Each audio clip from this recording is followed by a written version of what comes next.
you make such a mess? This is completely unacceptable behavior in an establishment like this! What began as an ordinary late shift at Atlanta's most exclusive diner became a viral firestorm when she stepped between a pregnant woman and her billionaire husband's rage.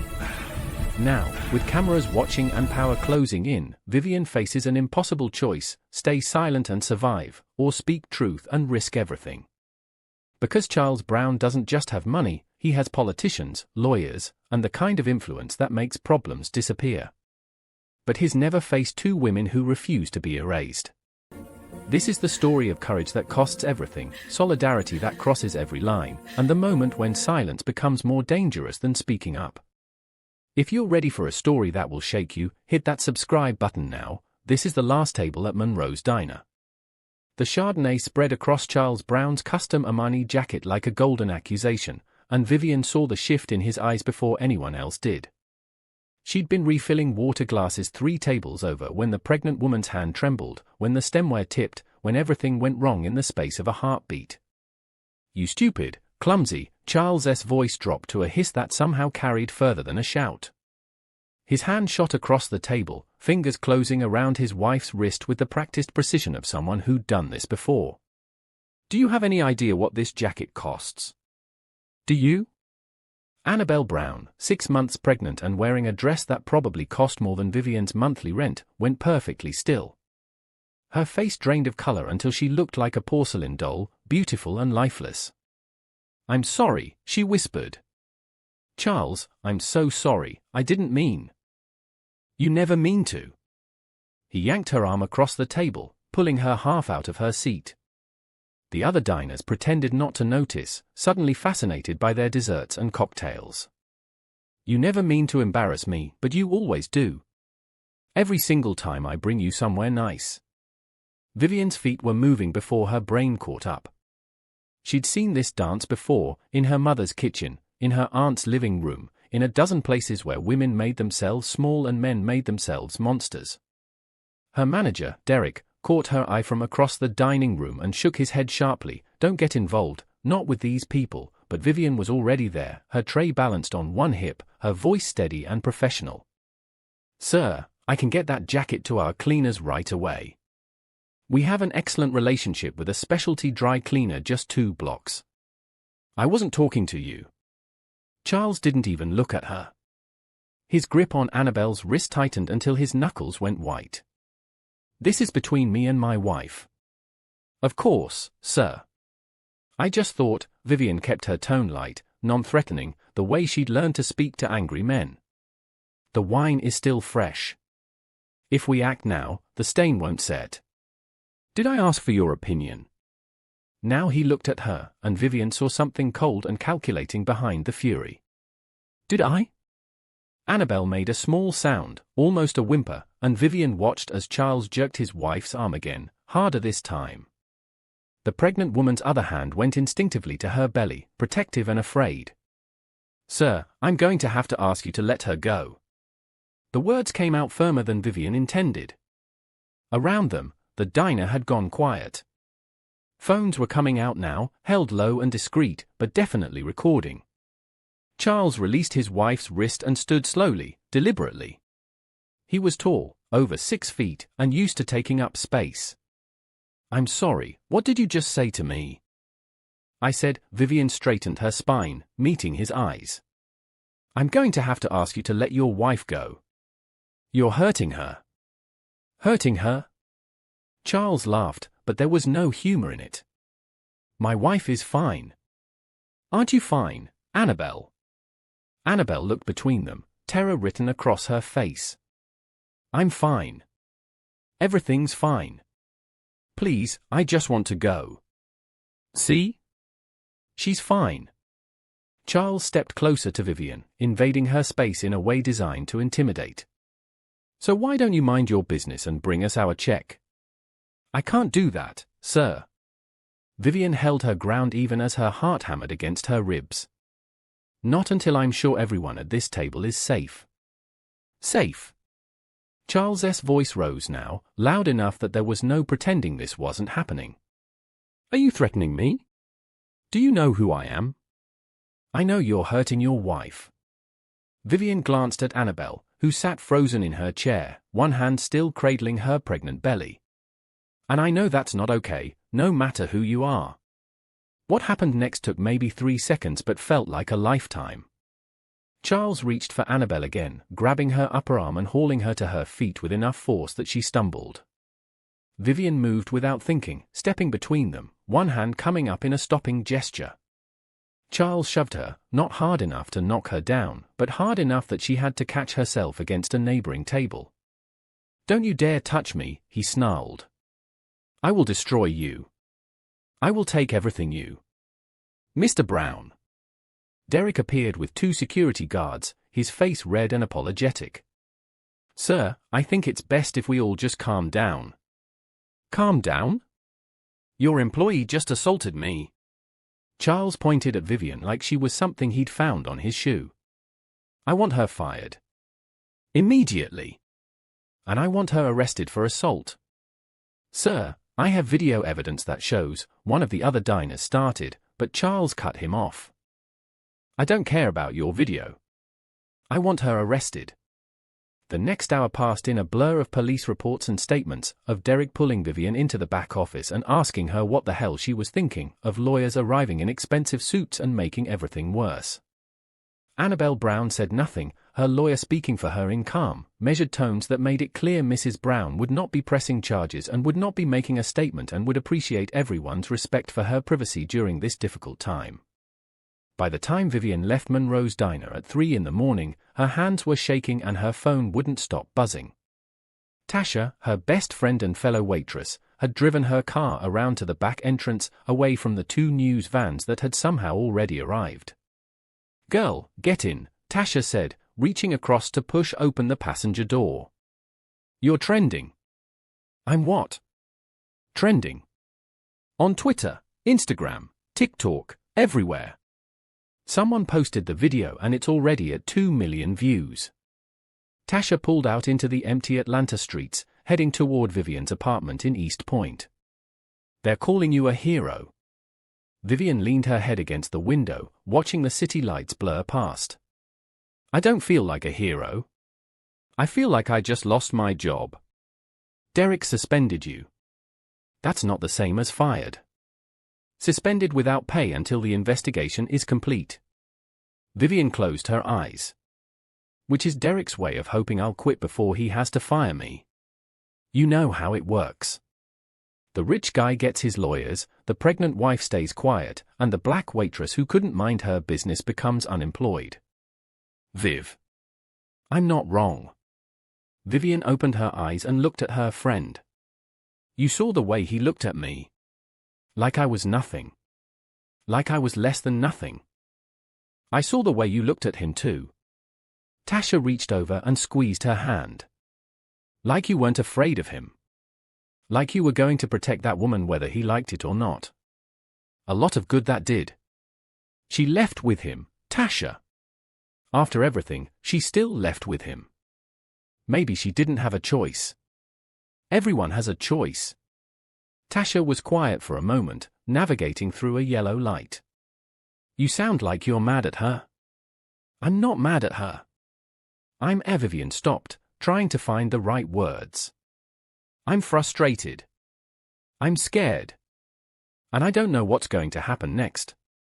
What happened next was that Vivian Jackson became famous. By the time she woke up the next afternoon, she'd worked a double shift before the incident and hadn't slept in almost 20 hours, her name was everywhere. The video had been picked up by news outlets across the country. #Stand with Vivian was the #1 trending topic on Twitter. Her Instagram had gone from 300 followers to 30,000 overnight. And in her inbox, among the thousands of messages from strangers offering support and telling her she was brave and thanking her for standing up, was one email that made her blood run cold. No subject line. No signature. Just 8 words. Mind your business or you'll regret this. Vivian stared at the message for a long time before deleting it. Then she deleted it from her trash folder too, as if that could make it less real.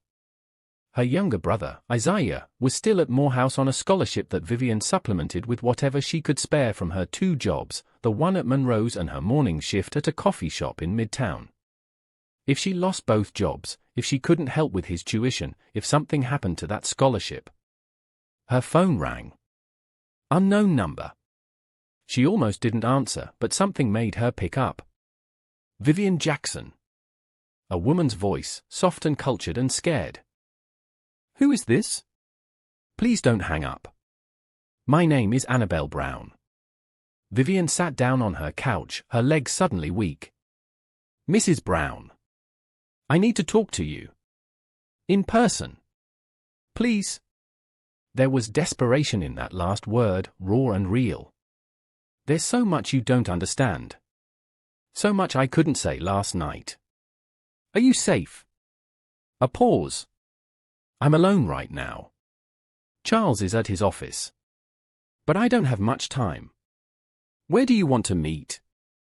There's a coffee shop in Virginia Highland. The Petite Rouge. Do you know it? I can find it. 1 hour. And please, Annabelle's voice dropped to barely a whisper. Please don't tell anyone. If Charles finds out I contacted you. I won't tell anyone, Vivian promised. I'll be there. She hung up and sat in her apartment for 5 full minutes, trying to decide if this was the worst idea she'd ever had. Finally, she texted Tasha the name of the coffee shop and a single sentence, if you don't hear from me in 2 hours, call the police. The Petite Rouge was the kind of place where coffee cost $8 and everyone looked like they'd just left yoga class. Vivian felt underdressed in her jeans and Howard University sweatshirt, but she found a corner table and ordered a latte she couldn't afford and waited. Annabelle arrived exactly on time, dressed down in dark sunglasses and a baseball cap that didn't quite hide her identity. She sat across from Vivian without ordering anything, her hands folded on the table like a schoolgirl called to the principal's office. Thank you for coming, Annabelle said. I wasn't sure you would. Why did you leave with him? The question came out harsher than Vivian intended. Last night, after everything, why did you go home with him? Annabelle flinched but didn't look away. Because if I hadn't, he would have made things worse. For you, for the restaurant, for everyone who tried to help me. That's what Charles does. He punishes people. He was hurting you. He's been hurting me for 4 years. Annabelle's voice was matter-of-fact, like she was discussing the weather. Since 6 months after we got married. It started small, comments about my weight, my clothes, who I spent time with. Then it got worse.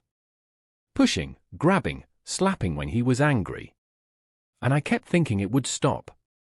That if I was better, quieter, more perfect, he would be the man I married again. Vivian leaned forward. Why are you telling me this? Because you're the first person who's ever stood up to him. Annabelle pulled off her sunglasses, and Vivian could see the shadows under her eyes, the exhaustion etched into her face. Do you know what it's like to be married to one of the most powerful men in Atlanta and feel completely powerless? To know that if you speak up, everyone will call you ungrateful or a gold digger or crazy. To know that his lawyers are better than any lawyer you could afford, that his friends include judges and politicians and police chiefs. So what do you want from me? I don't know. Annabelle's eyes filled with tears. I just needed someone to know the truth. I needed to say it out loud to someone who might believe me. I believe you.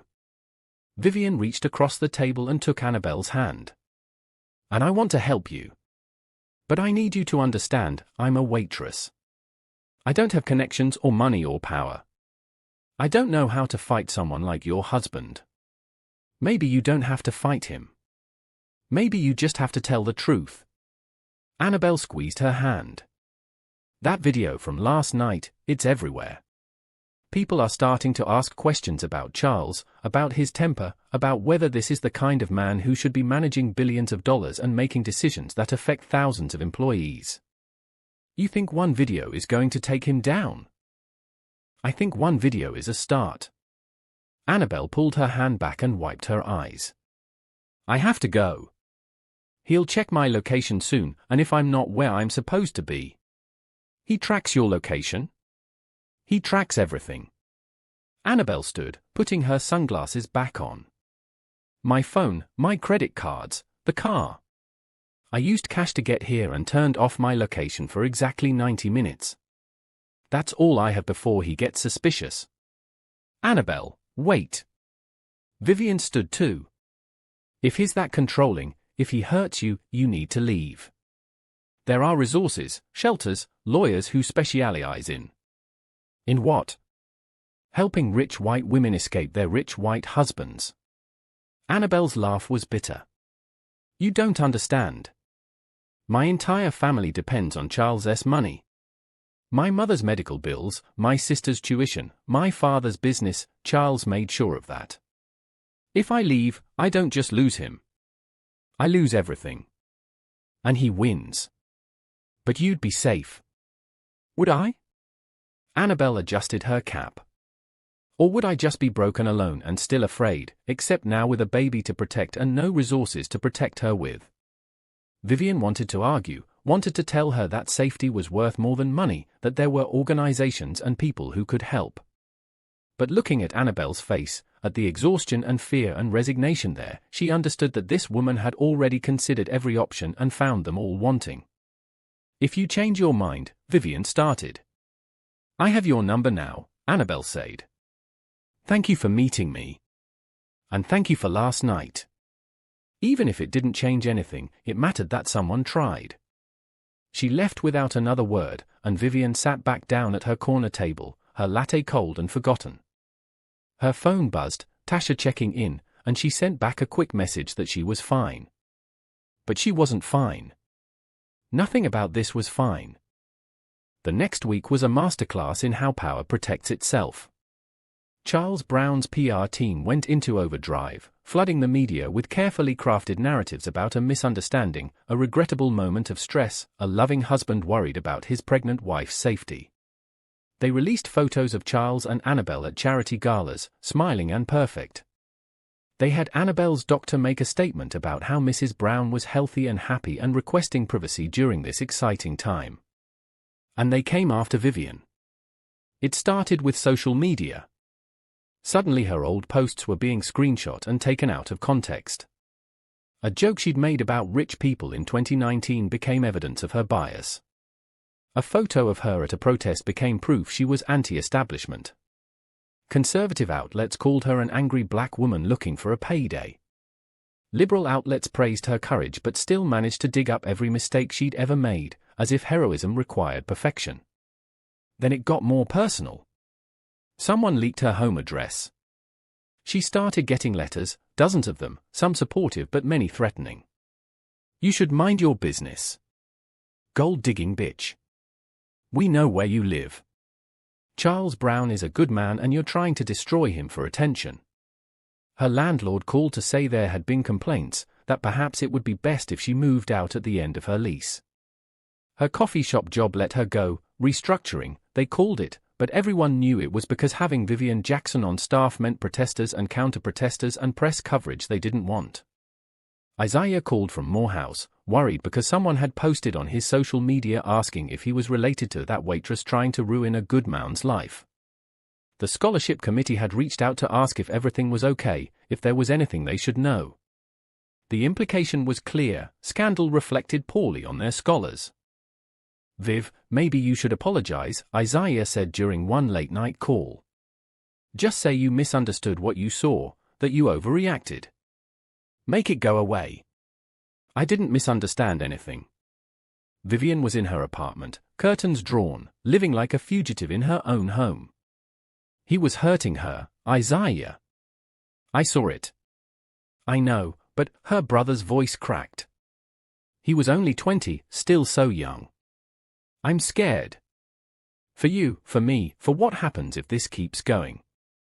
I'm scared too, Vivian admitted. But I can't take it back. Even if I wanted to, I can't unsee what I saw. The breakthrough came from an unexpected source. Marcus Hale was an investigative journalist with the Atlanta Tribune, known for taking down corrupt politicians and exposing corporate fraud. He'd been following the story since the video first went viral, and something about it didn't sit right with him. Charles Brown's reaction had been too polished, too quick. The PR response too coordinated. And Annabelle Brown's silence too complete. He reached out to Vivian through a mutual acquaintance, asking for an interview. She almost said no, she'd had enough of media attention, but something about his reputation made her agree to meet him. They chose a diner far from Monroe's, far from anywhere Vivian was known, and talked for 3 hours. "I'm not interested in making you a story," Marcus said, his recorder sitting between them untouched. "I'm interested in the truth. And I think there's a lot more truth here than one bad moment in a restaurant." "Like what?" "Like the 3 domestic disturbance calls to the Brown residence in the past 2 years, all dismissed as false alarms. Like the 2 previous assistants to Mrs. Brown who both quit without explanation and signed very generous NDAs. Like the pattern of aggressive business tactics that Charles Brown has used to eliminate competition, including allegations of blackmail and bribery that were settled quietly out of court." Vivian stared at him. "How do you know all this?" "Because it's my job to know." Marcus leaned forward. "Charles Brown has built an empire on fear and control. He's hurt people, lots of people, and gotten away with it because he's rich and connected and very, very careful about cleaning up his messes. But you didn't let him clean up this mess. You stood in his way, on camera, in front of witnesses. You made him visible. And now he's trying to destroy me for it." "Yes." "Which is exactly what he's done to everyone else who's ever challenged him. The difference is, you're not alone anymore. People are watching. People care. And if you're willing to fight, I'll help you tell your story, the real story, not the one his PR team is spinning." Vivian thought about Annabelle, about that conversation in the coffee shop, about the fear in her eyes and the resignation in her voice. She thought about her brother and her jobs and her apartment and everything she was losing by refusing to back down. And she thought about what it would cost to stay silent, to let Charles Brown win, to teach the world that power could always crush truth. "What do you need from me?" she asked. If you're still watching, hit that like button. This story is just getting started, and you won't believe where it goes next. Marcus's first story ran 3 days later. It was careful, well-sourced, and damning. He laid out Charles Brown's history of aggressive behavior, the pattern of NDAs and settlements, the domestic disturbance calls. He interviewed former employees who spoke on condition of anonymity about a workplace culture of fear and intimidation. And he let Vivian tell her story in her own words, not as a hero or a villain but as a woman who saw something wrong and tried to make it right. The response was immediate and polarized. Charles's lawyers threatened to sue the Tribune for defamation. His defenders flooded social media claiming Marcus and Vivian were part of a coordinated attack. But his critics got louder too. Women started coming forward with their own stories of encounters with Charles Brown, of inappropriate comments and aggressive behavior and the sense that he was someone who didn't understand the word no. And then, 5 days after Marcus's story published, Annabelle Brown disappeared. Vivian found out from the news like everyone else.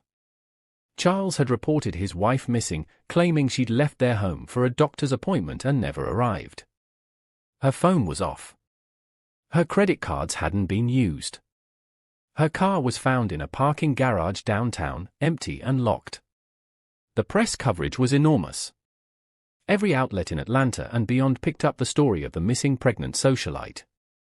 Charles played the worried husband perfectly, pleading for her safe return, offering a reward for information. His lawyer suggested that perhaps Mrs. Brown had been distraught over the negative attention from the restaurant incident, that perhaps she'd needed space. Vivian knew better. She'd seen the fear in Annabelle's eyes, heard the resignation in her voice. This wasn't a woman who ran away. This was a woman who'd been silenced. Her phone rang at 2 in the morning. Unknown number again, but she answered anyway. "Vivian?" Annabelle's voice was barely above a whisper. "I don't have much time." "Where are you? Are you safe?" "I'm at a motel in Macon. I've been here for 3 days. I couldn't do it anymore. I couldn't pretend. Annabelle was crying now. But he's going to find me. His people are looking everywhere, and when they find me, come to Atlanta. I'll help you. There are lawyers, organizations that specialize in. No one can help me. Annabelle's voice was hollow. You don't understand what he's capable of. He told me once that if I ever tried to leave, he'd make sure I never saw my family again. That he'd destroy them financially, socially, every way possible. And I'd never see my baby either because no court would give custody to a mentally unstable woman. You're not mentally unstable. He has doctors who'll say I am. He has everything documented, my anxiety medication, therapy sessions he insisted I attend, emails he's saved where I sound depressed or irrational. He's been building a case against me for years, just in case I ever tried to leave. Vivian's hands were shaking. What do you need? Tell me what you need and I'll help you. I need someone to tell the truth. Annabelle took a shaky breath. I wrote everything down. Every incident, every time he hurt me, every threat he made. I have photos too, from times when the bruises were bad. And I have proof of things he's done, financial fraud, bribes to city officials, blackmail. Things that could send him to prison if anyone ever investigated. Where is it? Where's the evidence? I uploaded it to a secure server. I'm sending you the access codes right now. If something happens to me, nothing's going to happen to you. If something happens to me, Annabelle continued as if Vivian hadn't spoken, I need you to make sure people see it. Not Charles' lawyers or his PR team. Real people. The press, the police, everyone. Promise me. I promise. But Annabelle, you need to come back to Atlanta. Let me help you. I can't. I'm going to turn myself in tomorrow, let Charles find me, go back home. It's the only way to keep my family safe. But now someone knows the truth. Now there's evidence that can't be destroyed. She paused. Thank you, Vivian. For everything. You gave me courage I didn't know I had. Don't go back to him. Please. Whatever he threatens, it's not worth your life. But Annabelle had already hung up. And when Vivian checked her email, there were the access codes, along with a file directory that made her blood run cold. Hundreds of documents. Dozens of photos.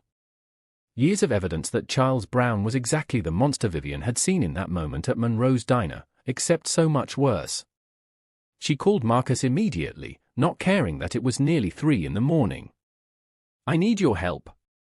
And I need it now. What followed was the longest 3 weeks of Vivian's life. Marcus brought in the Tribune's legal team and they went through every document, verifying dates and details and building an airtight case. They reached out to the FBI's white-collar crime division about the financial fraud.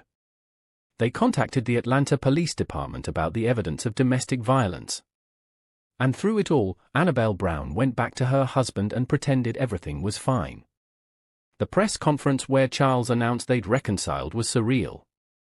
Annabelle stood beside him, thin and pale and visibly pregnant, while he thanked everyone for their prayers and support during their difficult time. She said all the right things about stress and anxiety and how grateful she was for her husband's patience and love.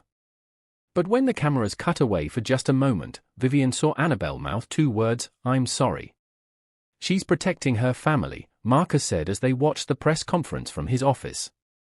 She thinks if she plays along, if she goes back to being the perfect wife, he won't hurt the people she loves. He's going to kill her.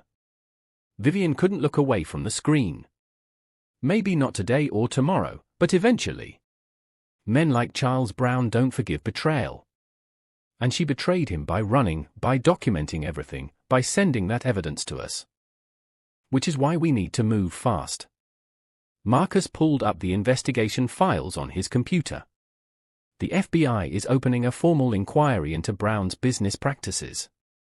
The DA's office is reviewing the domestic violence evidence. And I'm publishing the full story in 3 days. Every detail, every photo, everything Annabelle documented. He'll say she's lying. That she's mentally unstable, that she fabricated everything. Probably. But he can't fabricate the financial records.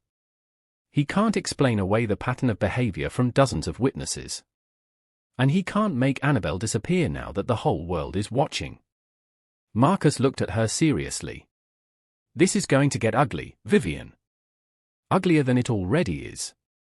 Charles will fight back with everything he has. Are you ready for that? Vivian thought about the threats, the job loss, the way her entire life had been turned upside down by 30 seconds of courage in a restaurant. She thought about her brother at Morehouse, trying to keep his head down and his grades up while his sister's face was all over the news. She thought about Annabelle, trapped in a gilded cage with a monster, pretending to smile while she counted down the days. I'm ready, she said. The story Marcus published was devastating. It wasn't sensational or exploitative, it was just the truth, methodically documented and carefully sourced.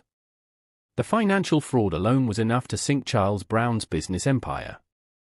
The evidence of abuse was enough to horrify even his staunchest defenders.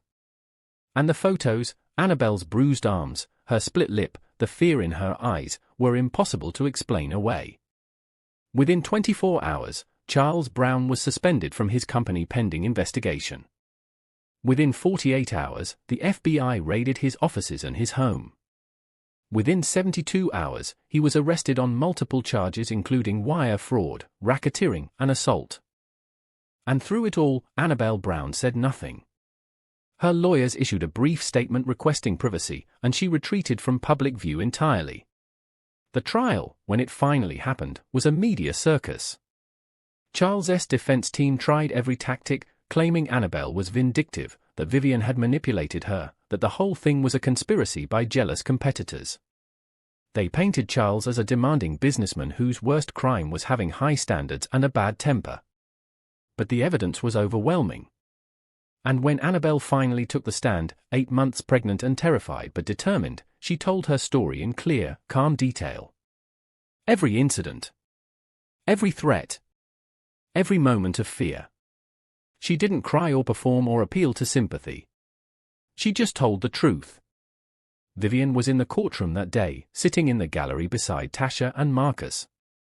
When Annabelle finished her testimony and the defense attorney tried to shake her story, to suggest she was lying or confused or mentally unwell, Annabelle looked directly at Vivian.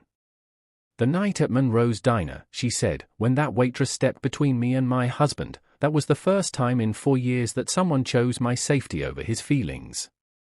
That someone saw me as a person worth protecting instead of a problem to manage.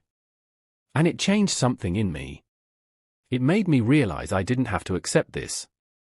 That I deserved better than fear. The jury deliberated for 6 hours. They found Charles Brown guilty on all counts. The judge sentenced him to 18 years in federal prison. His business empire collapsed. His political connections evaporated. Everything he'd built through intimidation and control crumbled because 2 women refused to stay silent. For months later, Vivian stood outside the community center in East Atlanta where she'd started working as an outreach coordinator. The organization helped women leave abusive relationships, connecting them with legal resources and safe housing and job training. It wasn't glamorous work and it didn't pay as well as Monroe's diner used to, but it mattered in ways Vivian had never imagined her work could matter. Her phone buzzed with a text from an unknown number. Just a photo, a newborn baby girl with a full head of dark hair and her mother's delicate features. The caption read, Vivian Hope Brown.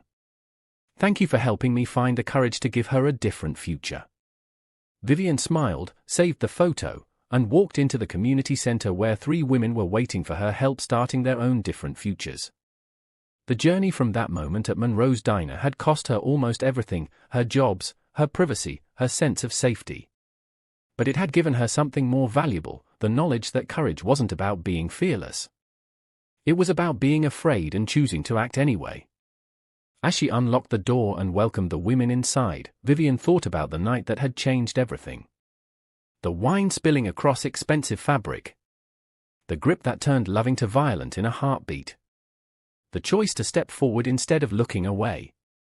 She'd been terrified that night. She was still terrified sometimes, living in a world where speaking truth could cost you everything. But she'd learned something important in the months since. Silence had a cost too. And sometimes, the price of keeping quiet was higher than anyone should have to pay. The city of Atlanta moved on, as cities do.